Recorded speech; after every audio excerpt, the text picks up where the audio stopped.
9/11 was a defining crisis of my generation. I had just graduated from college 3 months before, and I was living in Tel Aviv, where I was working the night shift at a newspaper. I watched my city in distress on the television screen. I wasn't used to that. You see, in Israel, the Second Intifada was raging, and there were massive explosions in public places on a regular basis. Buses, cafes, nightclubs, even a university cafeteria. You didn't have to be a combat soldier to be caught up in the trauma. From my Israeli friends and neighbors, I learned that no matter what happens, you get up the next morning and in defiance, you go to work. There was no way that I was going to feel through the powerlessness or the fear. I was going to understand it. I dove into the cognitive discourse about geopolitics, and I entered a master's program in security policy and lined up my bookshelves with titles like Clausewitz on War and Inside Terrorism and Bombing to Win. I was going to be prepared. At one point, I had an internship at the Office of Emergency Management in New York City, and it was part of my job to help communities come up with contingency plans in times of crisis. I, too, had outfitted an entire closet in my apartment with extra food and water and flashlights and batteries, but I also had wetsuits and a blow-up boat in case my husband and I needed to get across the Hudson in our escape from the city. I was going to be prepared. And then one day, I received a phone call from a stranger who let me know that my father had taken his life. It was my own personal disaster.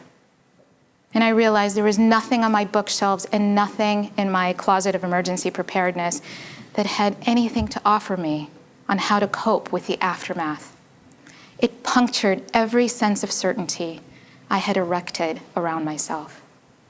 In the back of my mind, I had this howling question: how does one live with a broken heart?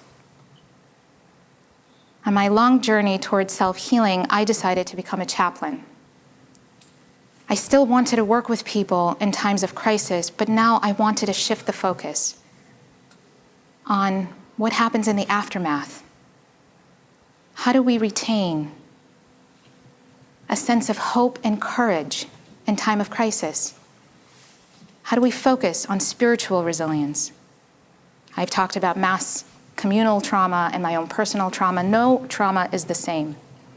Our response to disaster is also highly individual. So much of it depends on our genetic makeup, on previous experiences. Some of us are more resilient than others. And while there are so many factors in trauma, we do have some common threads and common themes that allow us to create a graph, an anatomy of disaster, so that perhaps we can not only be prepared physically, but spiritually as well. Most disasters begin with a warning phase. There are many communities in our own country that will receive a warning alert in case of a drastic weather change, and people will have a few hours to get out of the way or take a defensive position. There are communities in Israel that get just under 1 minute to get into shelter when they hear a siren in their neighborhood that lets them know that a missile is on its way. Unfortunately, many disasters begin with the impact and there is no warning at all. And this phase is defined by our response of shock, disbelief, and confusion. We have all seen that horrifying picture of a Syrian boy sitting in an ambulance covered in dust and debris, and he was so shocked he couldn't even cry. That happens to grown-ups too. The next phase is of community cohesion. This is the phase where we realize that disasters are actually great equalizers. Your Socioeconomic status no longer matters. Cultural background differences don't matter. People come together and they realize they're having a common human experience. It is a fleeting utopia. We know that in the aftermath of 9/11, 6 months later, violent crime rates in New York City were down by 40%. And suicide rates were down by 20%. People had a common purpose. And I would like to think that they were helping one another out. The next phase is the phase of disillusionment. Think of what happens when, after a funeral, friends and family go home. Or perhaps after a major disaster when the government had swooped in to help out and now they're on to the next project. There's a sense of abandonment. Survivors feel abandoned by their friends, their family, and worst of all, they feel abandoned by God. It is a place of despair, and it is a place that is really the rock bottom. And I'm most interested in the bridge between the phase of disillusionment and the phase of rebuilding. It takes tremendous courage to rebuild a shattered world. It also takes hope, and hope is intricately connected to our desire, and it's a practice. We need to have a vision of a different possibility, of a different future, of a time when we can re-engage with life and feel our feelings again. People need fellowship, and they need to be able to tell their story, and that helps them heal. Now, I love Jewish text, and I loved being able to take this graph and superimposing it on the experience of the prophets, because 2,500 years ago, they had lived through one of the worst traumas in Jewish history. I was particularly drawn to the poetry of prophets Jeremiah, Ezekiel, and 2nd Isaiah because they describe what it was like to lose the city of Jerusalem, to lose the temple where they worship, to watch their communities be driven out of their homes and forced into exile. But you see, there are nuggets of truth here that we really need to hold on to. It is an ancient narrative, and when we look at it through the lens of trauma, we realize these were spiritual leaders responding to the needs of a traumatized nation. And we have much to learn from them. Prophet Jeremiah talks about the difficult role of a prophet to warn people of impending disaster. He says, he hears the shofar blast of war, but his people are numb to it. It's as if their ears are blocked. And what is his message? He tells them to circumcise their hearts. He says, unravel your hearts from layers of protection. In his world, having a soft heart is not a liability. It is the only way that we connect to one another and to the divine. Prophet Ezekiel shows us how difficult it is to be in the impact phase. Many survivors have a conflict between needing to express their angst about what happened, but not being able to do so because they lose their ability, their linguistic reference. They can't actually make sense with words. And he spends long periods of time isolated in his home, silent, mute. He says, it's as if God had made my tongue cling to my palate. We also see him in the community cohesion phase, where Ezekiel, who was born into the elite, into priesthood of his community, comes to mourn amongst the exiles.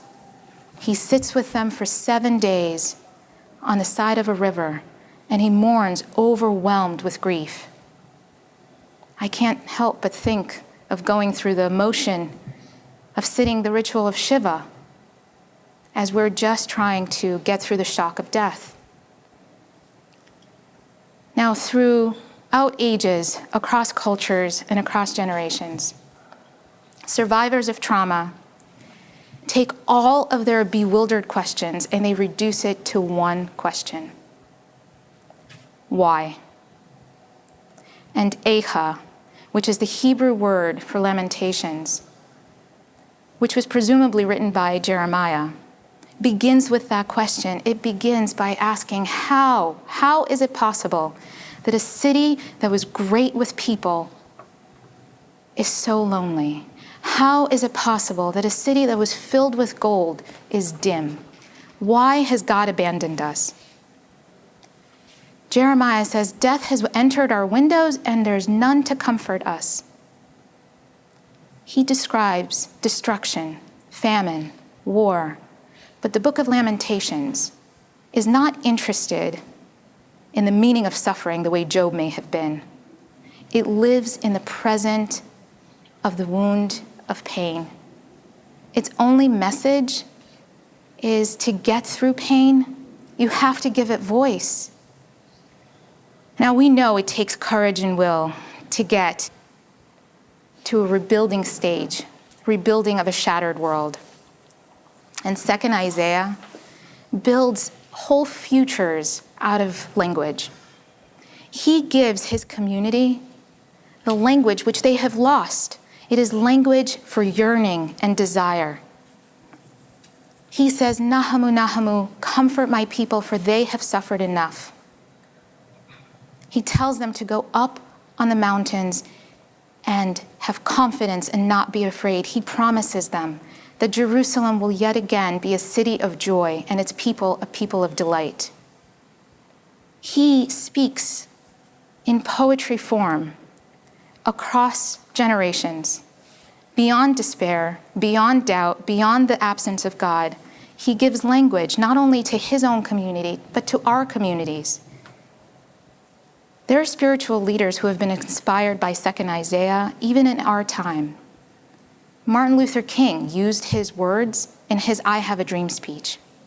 He said, there will be a time where every mount will be made low, every valley will rise, everything that was once crooked will be straight again, and justice will reign.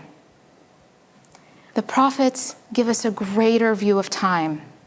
They say, we have also stood in the wreckage of time, and we've cried, but we didn't collapse. They describe the brokenness of the world. They don't turn away from it, but they don't cave into despair. They give voice to a traumatized nation, but they also give them words of hope. So as we come up with our contingency plans for a life which is uncertain, we have to remember to pay attention to our inner world and what it takes to sustain hope and courage in times of crisis. We have to remember that our broken hearts are not defects.